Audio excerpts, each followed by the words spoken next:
I sent $8,600 to cover my parents' kitchen remodel. A week later, my sister sent a group text. Reminder, house blessing this Saturday. Immediate family only. My mom followed with, we want without you. I just smiled, froze the funds, and removed my name from the permit. At 7:12 a.m. the next morning, my dad was banging on my door screaming, the inspector just shut us down. I opened the door slowly and said, I've never felt that kind of anger before. Not when I got scammed out of $300 by my old roommate. Not when my car got towed even though I had the damn permit on the dash. This was different. It wasn't just disrespect. It was like they spit in my face after I handed them a check. I sent $8,600 to my parents for their kitchen renovation. Not a loan. Not a partial gift. The full thing, paid in one transfer. They made it sound urgent: gas leak, rotting cabinets, some city inspection deadline they couldn't miss. My mom said if it didn't get done that week, the fines would start piling up. My dad called twice just to confirm the amount. I wired it over Monday morning and didn't hear much after that. I figured they were busy with the contractors.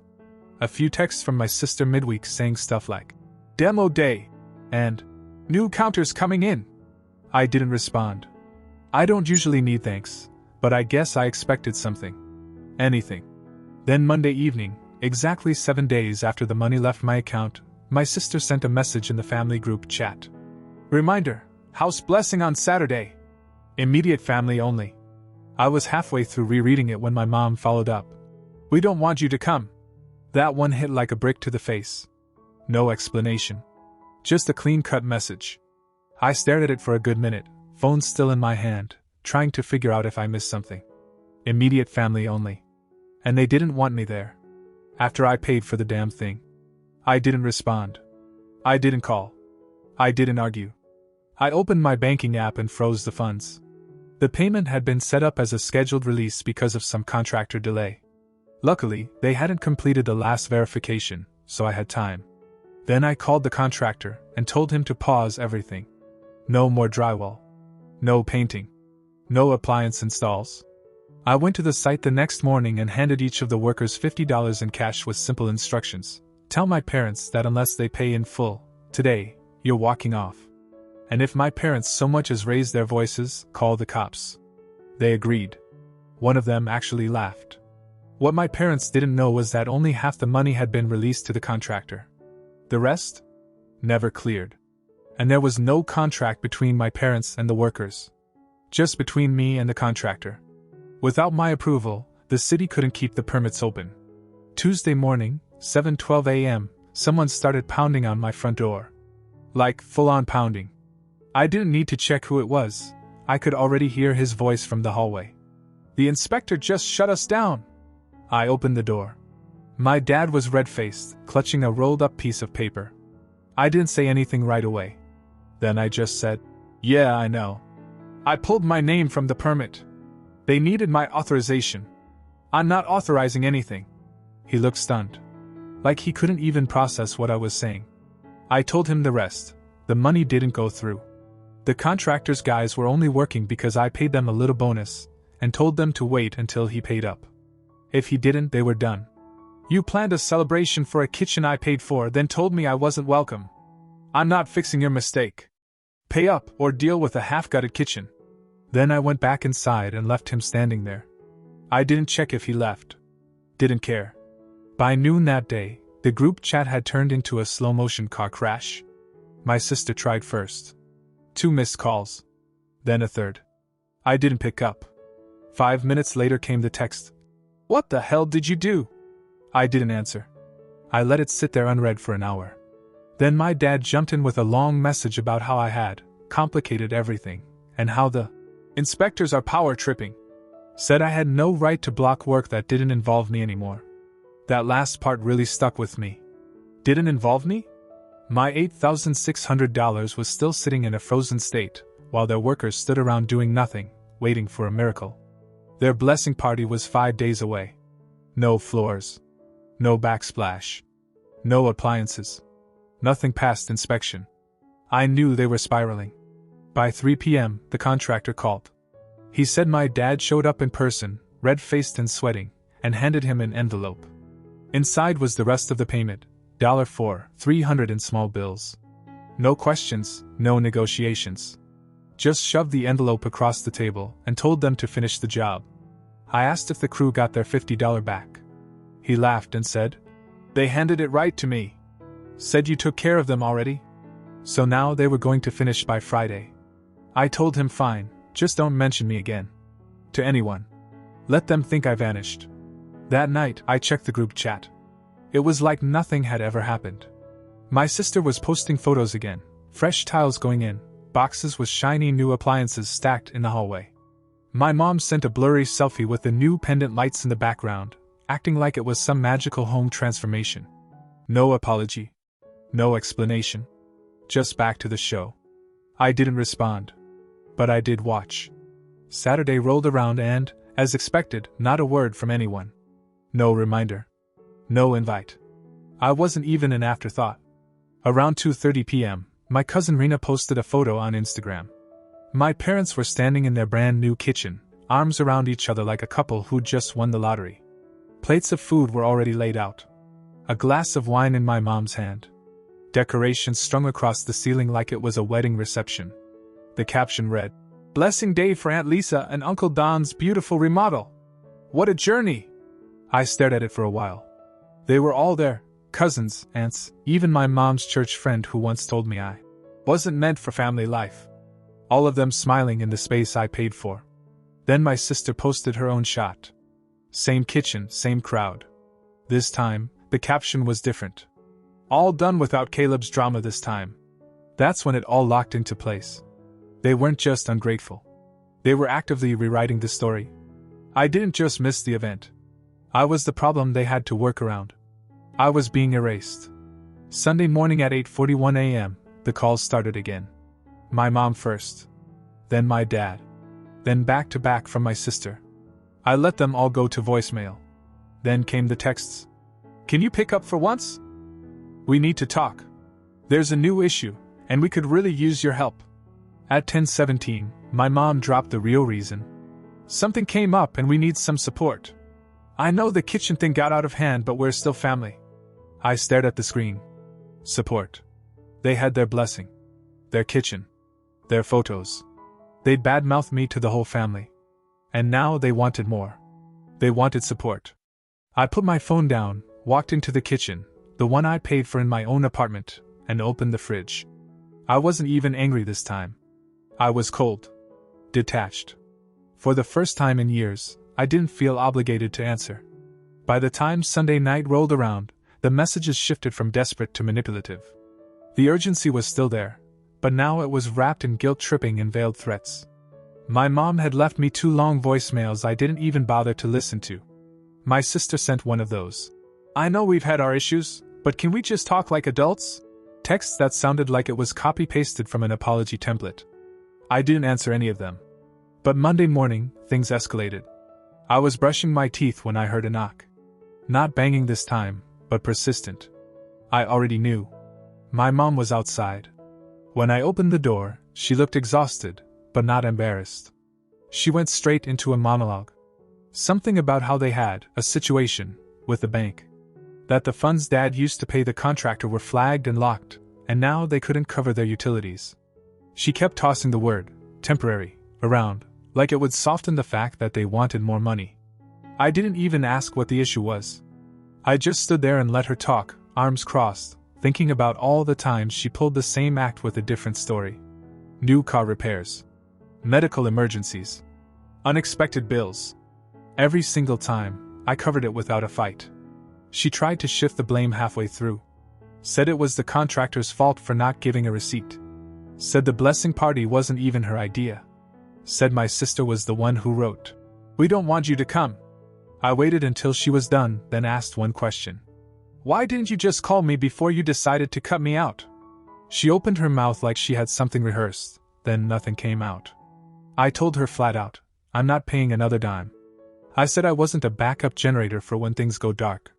I told her she could figure it out like I've had to figure it out my entire adult life, while she smiled and called me dramatic to my cousins behind my back. She didn't say goodbye. Just turned around and left. That afternoon, I canceled the recurring payment for my sister's rent. She was getting $750 from me every month, and I doubt she even told her boyfriend about it. The landlord wasn't thrilled, but I explained the situation just enough for him to stop asking questions. Then I called my dad's dentist. They still had my card on file for those follow-up procedures he conveniently spaced out across multiple months. I told them to remove it permanently.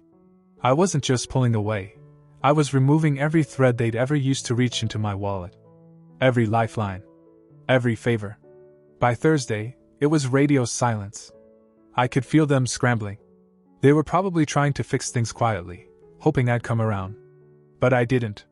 Saturday came and went. No party posts this time. No group photos or half-baked captions. I imagined the kitchen looked great, but that blessing didn't feel quite as divine now that they were sitting under new pendant lights with bills stacking up and no one left to cover them. Sunday morning, I got 5 calls before 10 a.m. I didn't answer. Around noon, the text started again. This time, my mom went full passive-aggressive.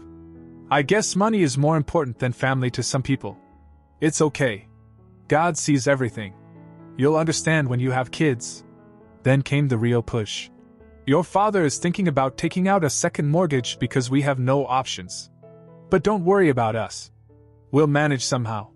I stared at the screen for a long time. They had pushed me out, used me up, rewrote the story to make me the problem, and now, when I walked away, they were acting like victims. Then my sister posted something on Facebook. A picture of her coffee, captioned, "Crazy how some people demand credit just for doing what decent families should do." It had likes. And comments. Including one from her friend. "Is this about Caleb?" She didn't reply. But she didn't deny it either. They weren't just trying to guilt me anymore.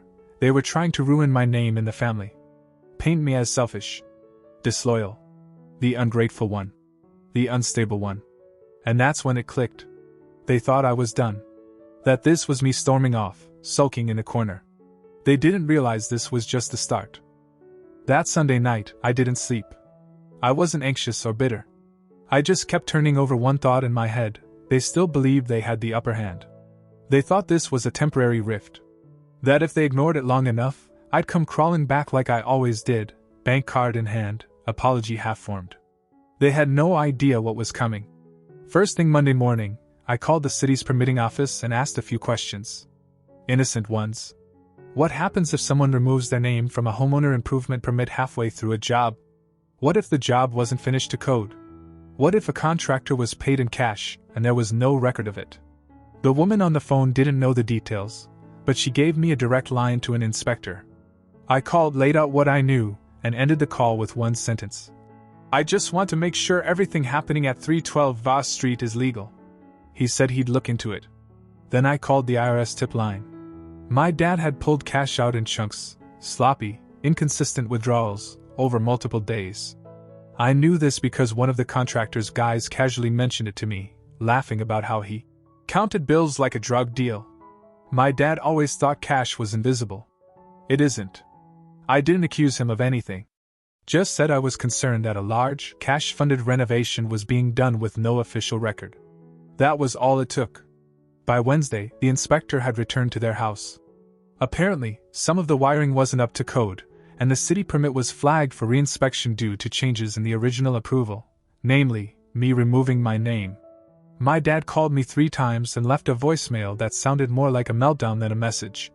He said the inspector had told them to either redo the electrical work with a licensed contractor or face a fine and possible order to tear out the finished portions. Then he said, "You did this." He was right.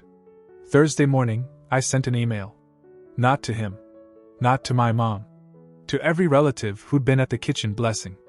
I attached a PDF of the $8,600 payment confirmation, full transfer, from my account, with a timestamp.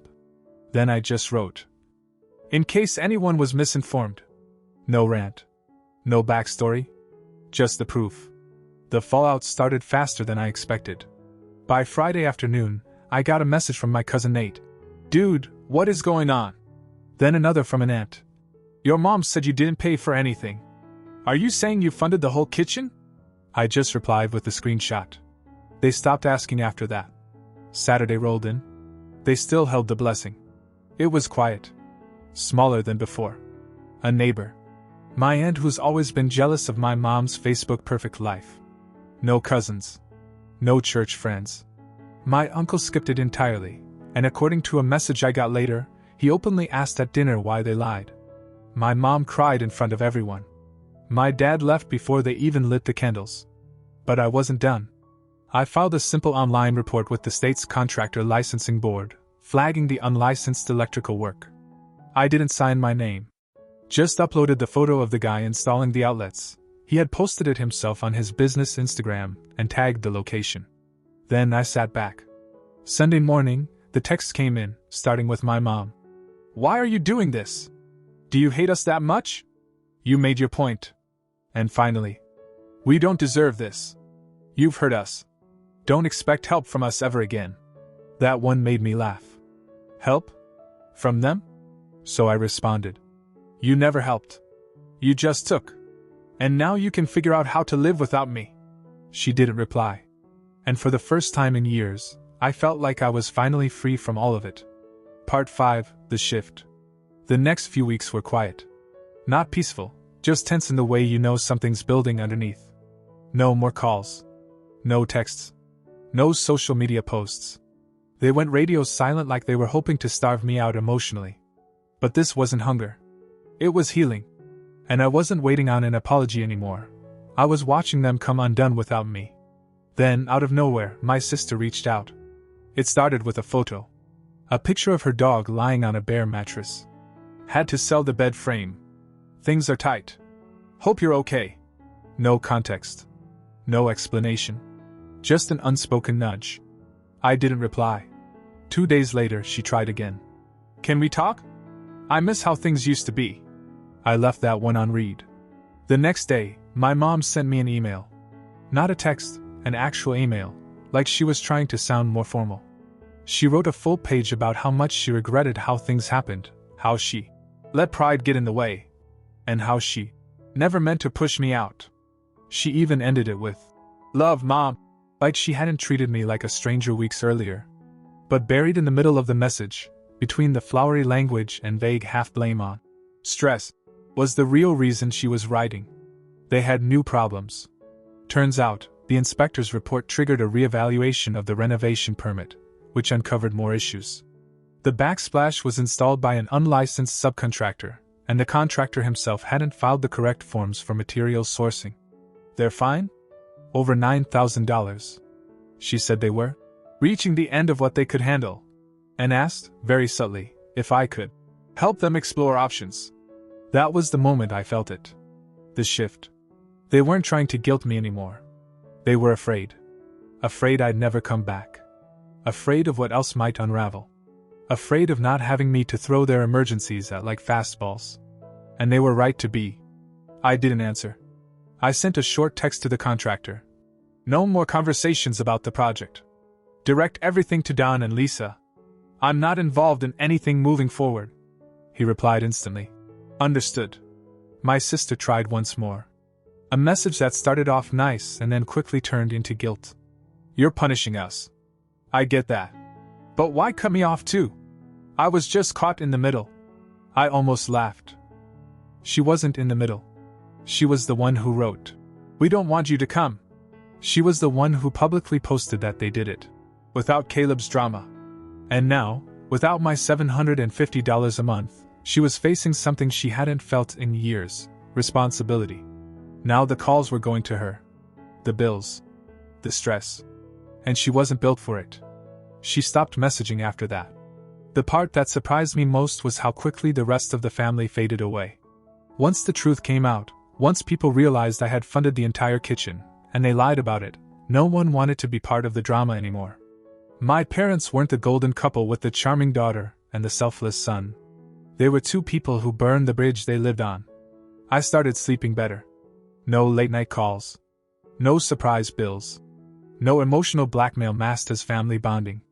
And every time I saw another email or text I didn't respond to, I realized something else. They weren't just losing me. They were finally alone. 2 months passed. My phone stayed silent. My inbox too.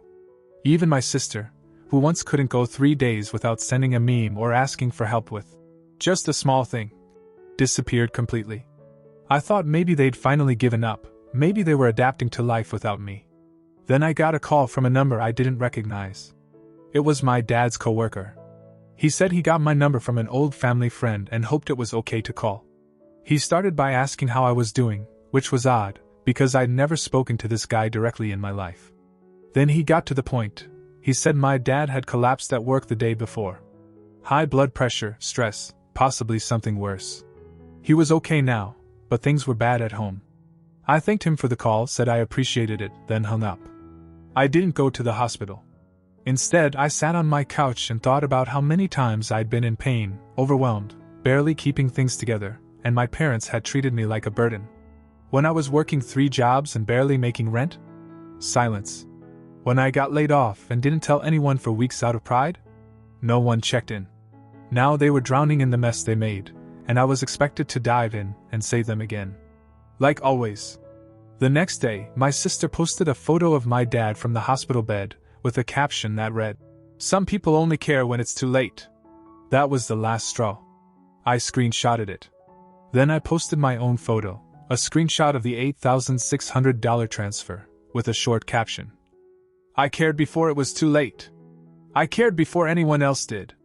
And this is how they treated me." I didn't tag anyone. Didn't call names. Just facts. The comment section exploded. Some cousins commented support. Others asked if everything was okay. A few, clearly unaware of the full story, asked what I was talking about. I let them come to their own conclusions. By the next morning, my mom finally broke her silence. She sent me one text. "Was it really worth tearing the family apart?" I stared at that message for a long time. Then I wrote back. "You tore it apart the second you cashed my money and told me not to come." No reply. A week later, I found out from a mutual friend that my sister had moved out of her apartment and was back living with my parents. She couldn't afford rent anymore. The friend also mentioned my parents were selling some furniture to cover debt. The fines, the failed inspection, the second round of electrical work, it had snowballed into something they could no longer contain. For once, I felt nothing. Not pride. Not regret. Just stillness. They were each on their own now. My sister, no longer propped up by monthly deposits. My parents, no longer patched together with favors and emergency cash. And me? I was fine. My bills were paid. My home was quiet. My peace wasn't something I had to fight for anymore. They used to call me selfish for setting boundaries. Now they call it silence. But that silence? It's what I earned. 2 weeks passed. No calls, no texts, no surprise voicemails asking if we could just talk. My phone stayed quiet, and not the tense kind of quiet where you're bracing for the next move. Just real quiet. The kind that actually felt good. I didn't hear from my mom. Not a whisper from my dad. Not even one of my sister's passive-aggressive quotes or fake check-ins. It was like they'd all collectively decided to retreat, and hoped that time would make me forget everything that happened. But I didn't forget. I just stopped caring. I heard from a neighbor that they sold a bunch of furniture. The dining table I ate every childhood meal at? Gone. My dad's favorite recliner, the one no one else was ever allowed to sit in. Sold. The backyard was overgrown.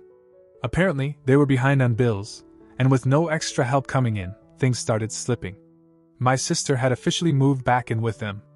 I found out when my old roommate sent me a screenshot of her deactivating all her social media accounts. No more dog pictures, no more filtered selfies with vague captions. Just gone. I'm guessing reality hit hard when she had to choose between posting brunch and actually affording groceries. And still, I didn't feel anything. Not joy. Not revenge. Just space. Peace. The house blessing never came up again. No follow-ups. No attempts to explain or clean things up. I guess they figured the less they said, the easier it would be to pretend like it all never happened. That's their pattern. Bury the damage and move on like it's just another family quirk. But I was done being part of the illusion. I started sleeping better. I cooked more. Picked up a new project I'd been putting off for a year. Even started going out again, letting myself breathe without always checking for a missed call or an overdue request. It was the first time in years that I wasn't someone's financial plan B or emotional punching bag. It ended exactly how it needed to. No explosive arguments. No dramatic closure. Just silence. The kind that sticks. The kind that says, "This door isn't broken, it's locked." The conclusion's simple. People don't change when they're comfortable. My parents used me like a crutch for years, and the second I stepped away, they collapsed. Not because I wanted them to, but because they built everything on me without ever thinking I'd move. Now they know better. And me? I'm finally living without waiting for someone else's next mistake.